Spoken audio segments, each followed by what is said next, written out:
తేదీ నుంచి 27వ తేదీ వరకు విశాఖ వేదికగా జరగనున్న మిలాన్ 2024కు సంబంధించిన ఏర్పాట్ల గురించి జాయింట్ సిపి పాకిరప్ప వివరించారు. మిలాన్లో 57 దేశాలు పాల్గొనున్నాయి.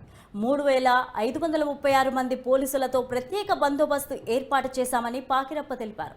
ఈ కార్యక్రమానికి ముఖ్య అతిథులుగా భారత ఉపరాష్ట్రపతి, కేంద్ర రక్షణ శాఖ మంత్రి, ఏపీ గవర్నర్ హాజరవుతున్నారు.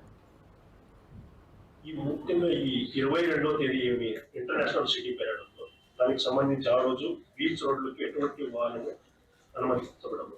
ఆ రోజు బీచ్ రోడ్ కంప్లీట్ గా not accessible to public in terms of vehicle movement and ఆ రోజు మనం రెస్ట్రిక్షన్స్ పెట్టడం జరిగింది. ముఖ్యంగా పబ్లిక్ కోసం 2 ఎంట్రీ, ముఖ్యంగా ఒక పార్క్ హోటల్ నుంచి 2 నేవల్ కోస్ట్ బ్యాటర్ నుంచి ఈ 2 ప్లేస్ నుంచి పబ్లిక్ కి ఆ రోజు ఎంట్రీ ఇవ్వడం జరుగుతుంది.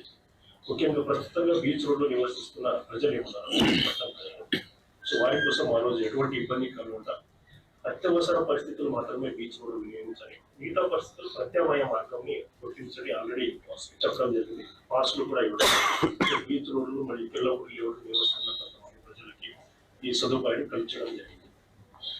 సో పై ఇప్పుడు చెప్పిన ఈ సూచనను ప్రతి